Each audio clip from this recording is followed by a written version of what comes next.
नमस्कार बच्चों, कैसे हैं आप सब। आई होप आप बढ़िया कर रहे होंगे। आज हम पढ़ रहे थे इसके पहली वाली क्लास पे एक चर वाले रैखिक समीकरण। एनसीईआरटी का कंप्लीट हो गया था। उसी पे हम एक अतिरिक्त जो क्वेश्चन है व्यवहारिक प्रश्नों को हल करने के लिए समीकरण का उपयोग, वो हम देखेंगे आज। तो हम क्या देखेंगे आज? व्यवहारिक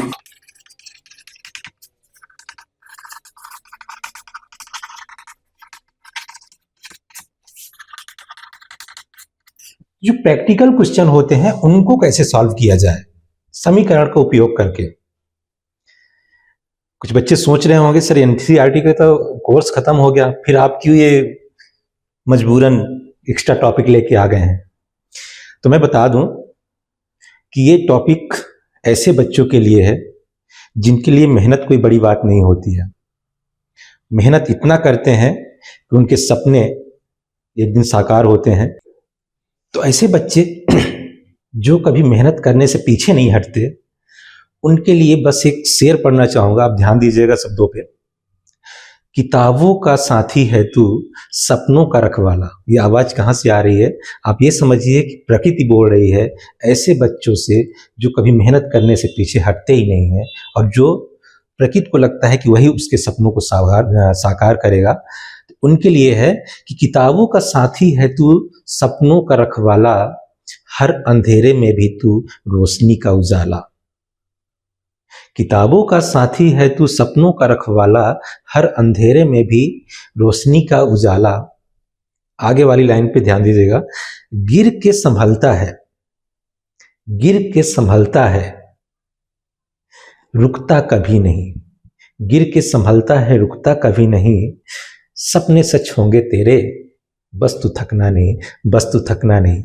तो इसीलिए बोलता हूं कि आप इस बात से मत डरिए कि हमारा सिलेबस कितना है। हमें इस बात को लेकर चलना है कि हमारे लिए उपयोगी क्या है, हम इसका उपयोग कहाँ कहाँ कर सकते हैं।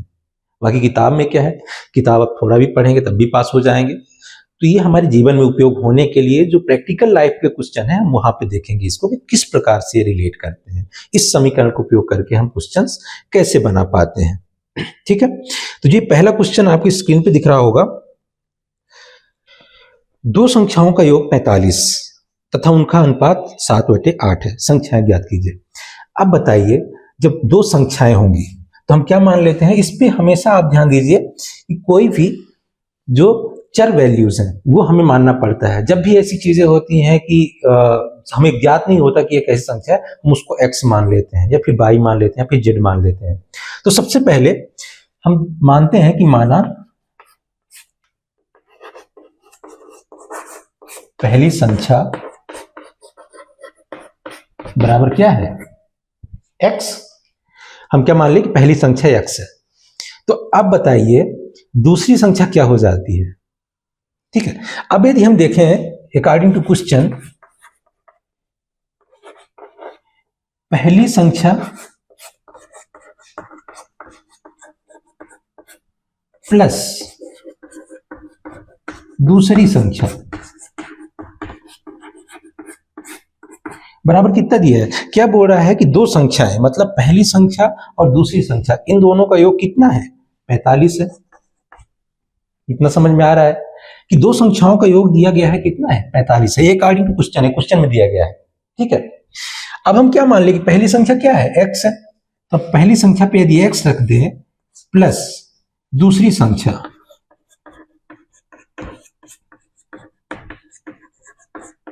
बराबर कितना हो जाएगा? 45। तो अब बताइए दूसरी संख्या क्या हो जाएगी? दूसरी संख्या हमारी ये होगी कि हम इस x को, जो ये चर वैल्यूज है, इसको हम राइट साइड पे ले जाए। तो हमारा आ जाएगा दूसरी संख्या बराबर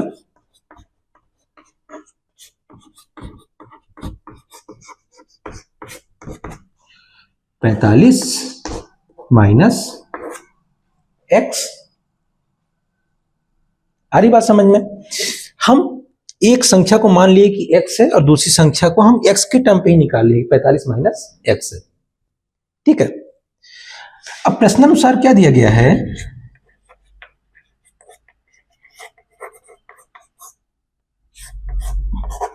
प्रश्नानुसार क्या है कि पहली संख्या तथा दूसरी संख्या का अनुपात कितना है? 7/8 है। तो अब बताइए, ये हमारे प्रश्नानुसार है कि पहली संख्या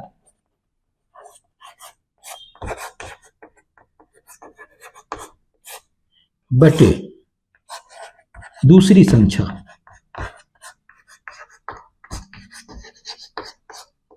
बराबर कितना है? 7/8, या इसको हम क्या बोलेंगे? 7/8। ठीक है। अब हमें यहां पे पहली संख्या की जो वैल्यू है, पहली संख्या x और दूसरी संख्या 45 माइनस x, इन दोनों को वैल्यूज जो है यहाँ पे पुट करके यहाँ पे हमें निकाल देना है। और हम समीकरण में देख चुके हैं समीकरण कैसे सॉल्व करते हैं, तो हम उसको भी देख लेते हैं एक बार।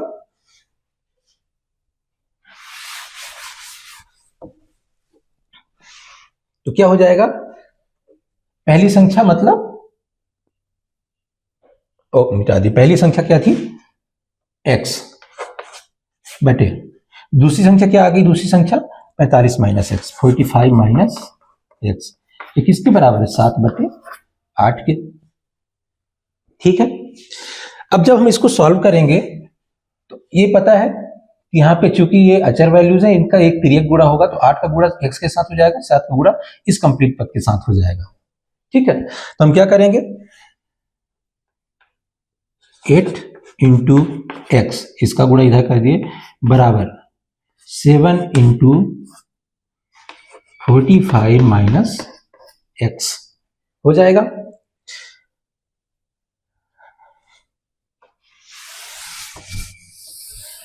अब हम इसे सॉल्व करेंगे तो क्या हो जाएगा? 8x बराबर, अब इसका मल्टीप्लाई अंदर के दोनों पदों के साथ होगा, ये आपको पता ही है अच्छे से। तो क्या हो जाएगा?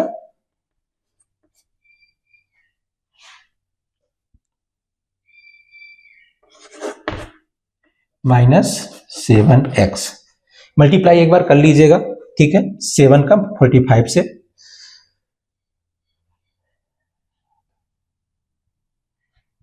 तो अब हमें क्या करना है? जैसे हम इक्वेशन सॉल्व करते हैं, हमारा इक्वेशन आ गया। सॉल्व करने के लिए हम x वाले पद को एक साइड पे ले जाते हैं। ठीक है, जो चर वाला है, तो नीचे का पूरा इरेज कर देते हैं।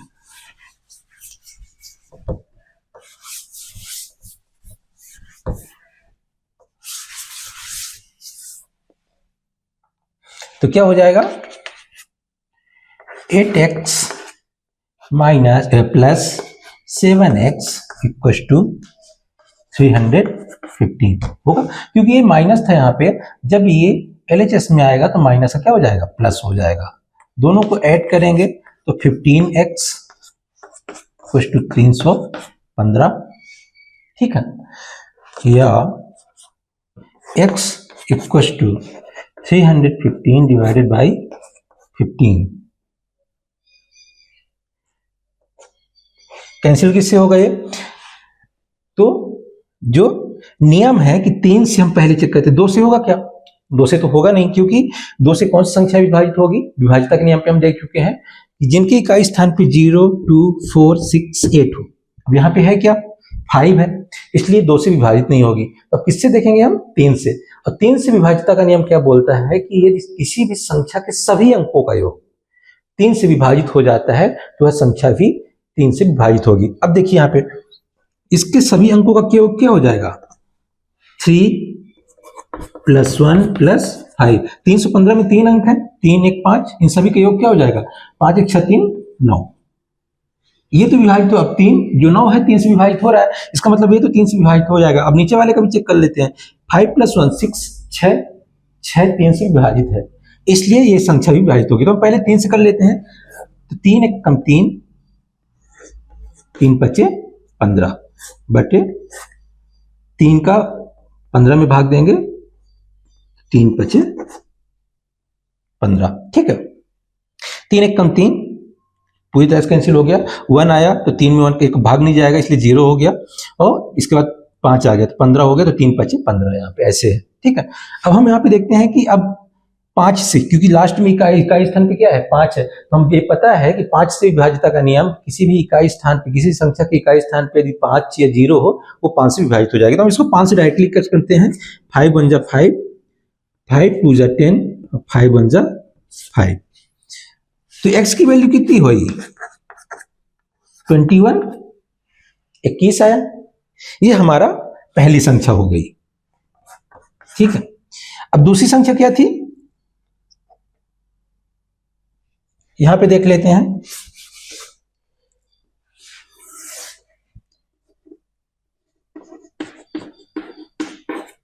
दूसरी संख्या बराबर, दूसरी संख्या क्या थी 45 माइनस एक्स। क्या था 45 माइनस एक्स। अब x की वैल्यू आ गई हमारी, x की वैल्यू कितनी आई 21, 45 माइनस 21। ठीक है, ये कितना हो जाएगा 24। तो हमारी पहली संख्या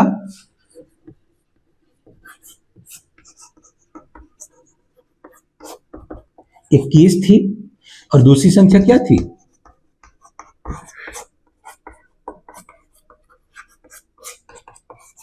24।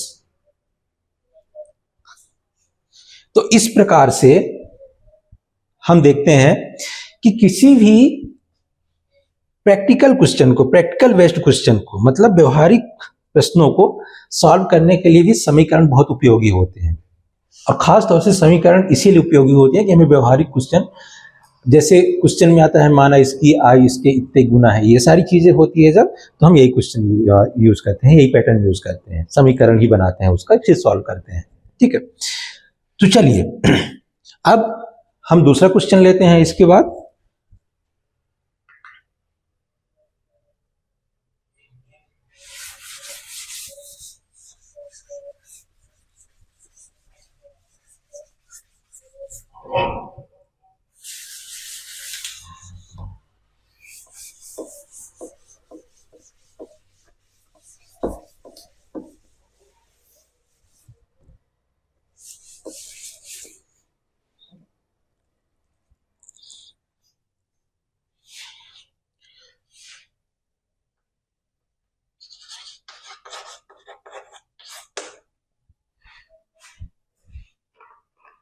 तो दूसरा क्वेश्चन क्या है,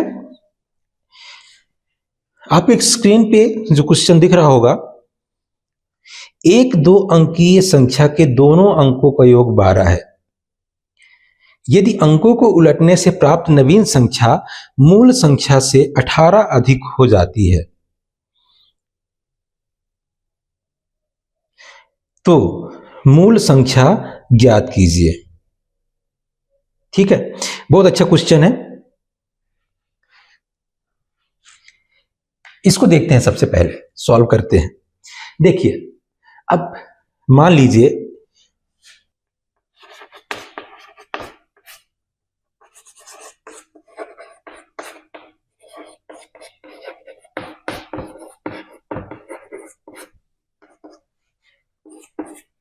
वाला अंक कितना है x है, तो दहाई वाले, अब आगे पढ़ते हैं क्वेश्चन को। दोनों अंकों का योग 12 है, मतलब यदि मान लो बाई x होता, ये ऐसा क्वेश्चन है कि यहां पे हम इसको x मान लिए इकाई वाला और दहाई वाले को बाई मान लिए, तो क्वेश्चन के अनुसार क्या है कि बाई प्लस x बराबर कितना है 12, तो बाई बराबर कितना हो जाता 12 माइनस x। ठीक है, तो ये कौन सा अंक है दहाई का,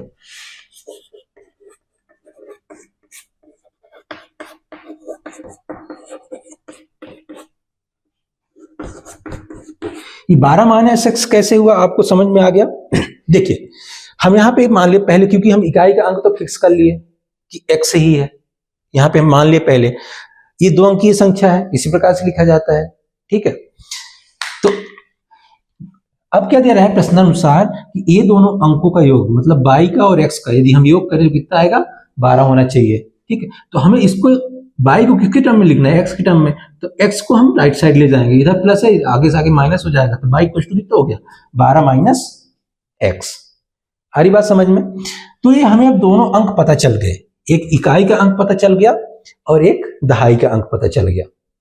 तो अभी जो मूल संख्या होगी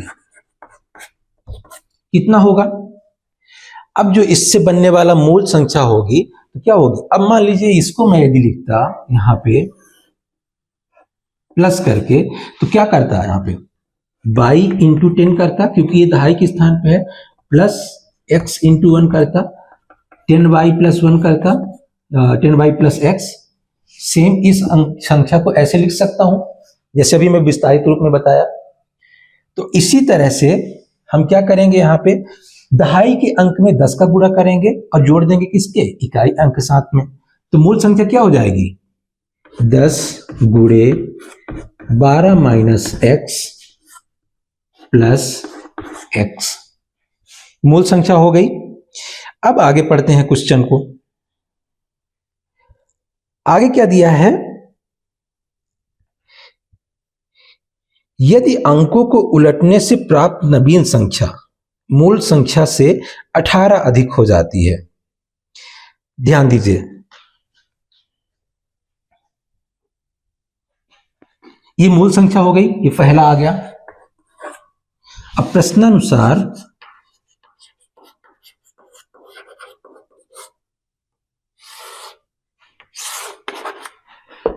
नवीन संख्या,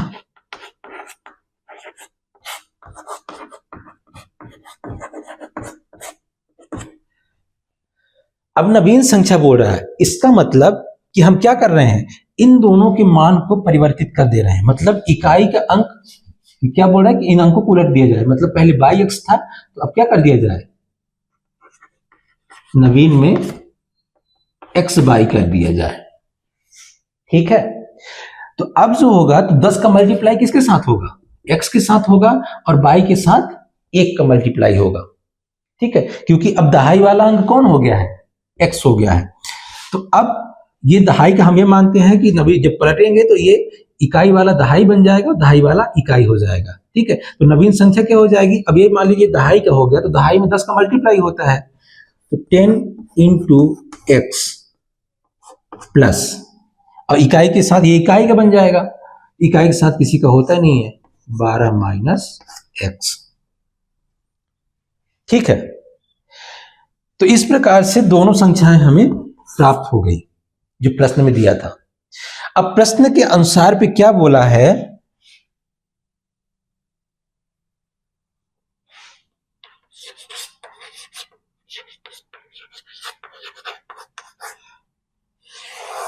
प्रश्न क्या बोला है कि जो नवीन संख्या है, जो नवीन संख्या है मूल संख्या से 18 हो जाती है। मतलब दोनों के यदि हमें बराबर करना है तो क्या करना पड़ेगा, नवीन संख्या बराबर मूल संख्या प्लस 18। ये लॉजिक आया समझ में आपको।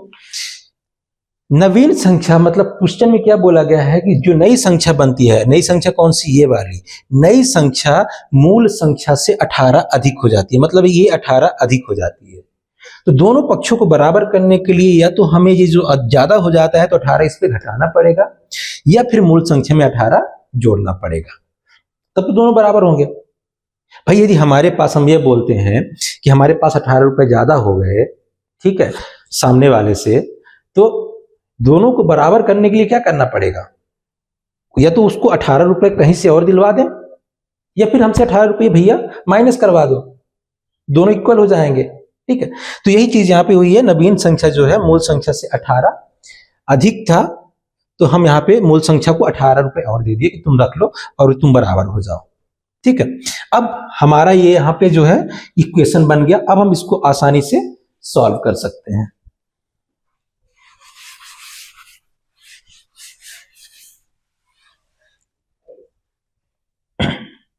तो यहां पे क्या हो जाएगा, नवीन संख्या कौन सी है, 10x प्लस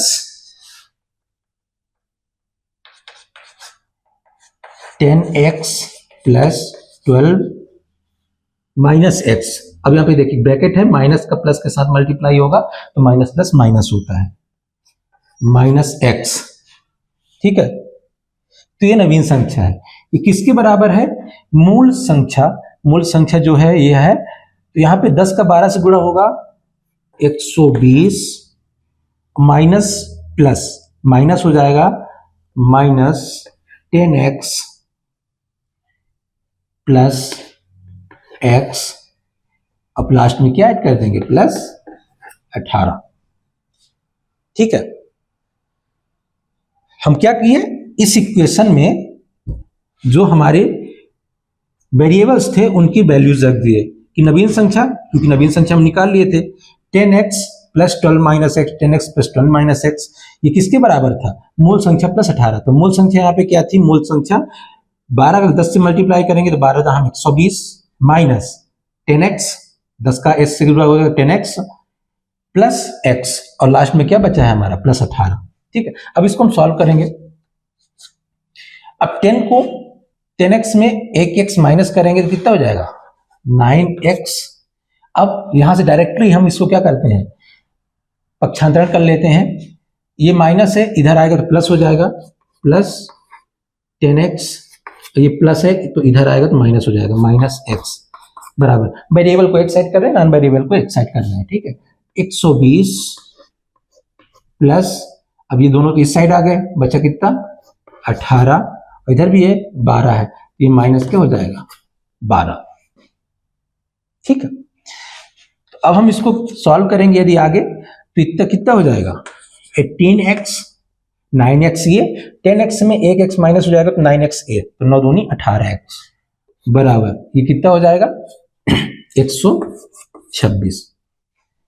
18 में 12 को माइनस कर देंगे तो 6 बचेगा, 120 में 6 ऐड कर देंगे तो 126 हो जाएगा। तो x की वैल्यू क्या हो जाएगी यहाँ पे? 26 डिवाइडेड बाई 18।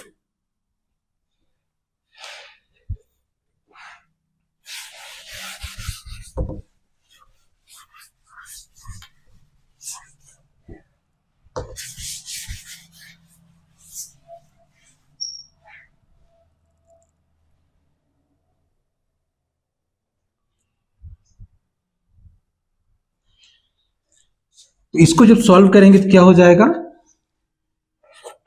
x बराबर, अब देखिए यहाँ पे इससे विभाज्यता का नियम, अब हम देखते हैं कि लास्ट में 6 है यहाँ पे और यहाँ भी 2 8 है, तो हमें पता है कि 2 से विभाजित होने के लिए क्या कंडीशन होती है कि इसकी का स्थान पे 0 2 4 6 या 8 होना चाहिए, तो हम 2 से पहले विभाजित करते हैं, तो 2 6 जा 12, 2 3 जा 6, ये कैंसिल हो गया। पहले भी बात कर चुके हैं, अंश और हर को समान संख्या से विभाजित करेंगे तो उसके परिणाम में कोई अंतर नहीं होगा। ठीक है, बटे ये अब 2 से विभाजित करेंगे तो 2 9 18। अब फिर से आप देख रहे हैं कि 2 से तो अब होगा नहीं, तो अब किससे चेक करेंगे? 3 से चेक करेंगे। 6 प्लस 3 9 हो रहा है। ठीक है, और 3 त्रिकाई 9, इसलिए ये 3 से विभाजित हो जा रहा है। तो क्या करेंगे? 3 से करेंगे, 3 दूनी 6, 3 एकम 3 और 3 त्रिकाई 9, 21 बटे 3। तो फिर यदि 21 बटे 3 को करेंगे, 3 सत्ते 21, तो x की वैल्यू क्या आ गई? 7। x की वैल्यू 7 आ गई। तो अब क्या पूछा है? मूल संख्या।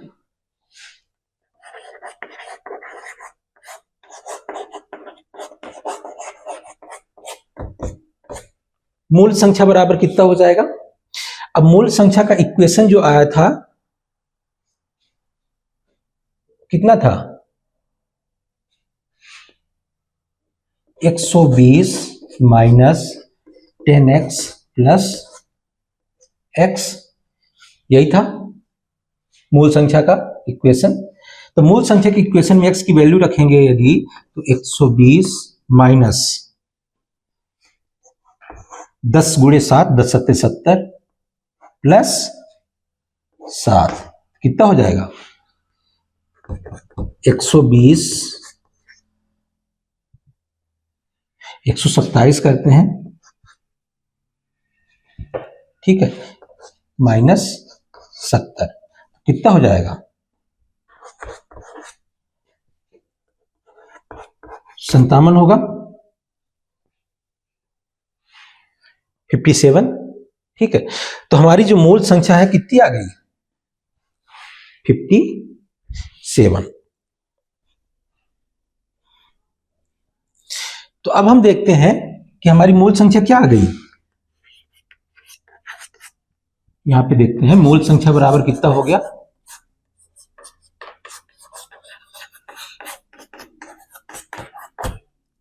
57। तो अब हम उत्तर की जांच कर रहे हैं यहां पे।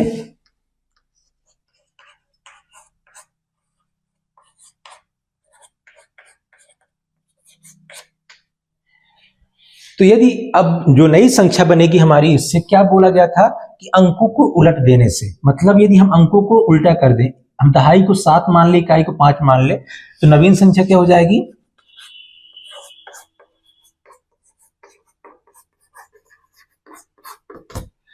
अब इकाई की जगह पे 5 चला गया, दहाई की जगह पे 7 हो जाएगा, 75। अंकों को उलट दे रहे हैं, ध्यान रखिए, अंकों को उलट दे रहे हैं, इकाई के दहाई, दहाई के इकाई, ठीक है। तो अब नवीन माइनस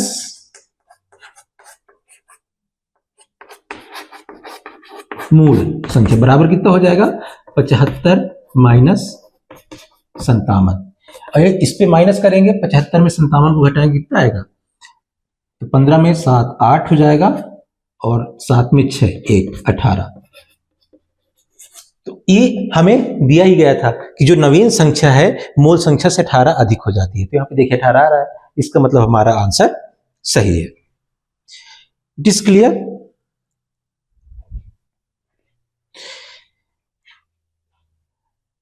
तो इस प्रकार से हम व्यवहारिक जीवन के क्वेश्चंस जो हैं, प्रैक्टिकल लाइफ के जो क्वेश्चन है, उनको सॉल्व करने के लिए मेजरली जो यूज करते हैं कौन सी होता है, एक चर वाले रैखिक समीकरण का हम उपयोग करते हैं। तो ये मैं आगे के आपको 4 क्वेश्चन दे रहा हूं आपकी स्क्रीन पे, इन चारों को आपको सॉल्व करना है। इसके बाद हम इसको नेक्स्ट एक क्लास में डिस्कस करेंगे। बस जारी करते हैं, आपको ये समझ में आ जाएगा, क्योंकि हमारे सिलेबस पे है नहीं, इसलिए हम ज़्यादा इस पे जोर नहीं देते हैं। हम क्वेश्चन और आपको दे देंगे, यदि आपको सॉल्व करना है तो आप करिएगा, हम उस पर भी डिस्कस कर लेंगे यदि आपको उस पर इश्यू आएंगे तो, ठीक है। तब तक के लिए थैंक यू वेरी मच।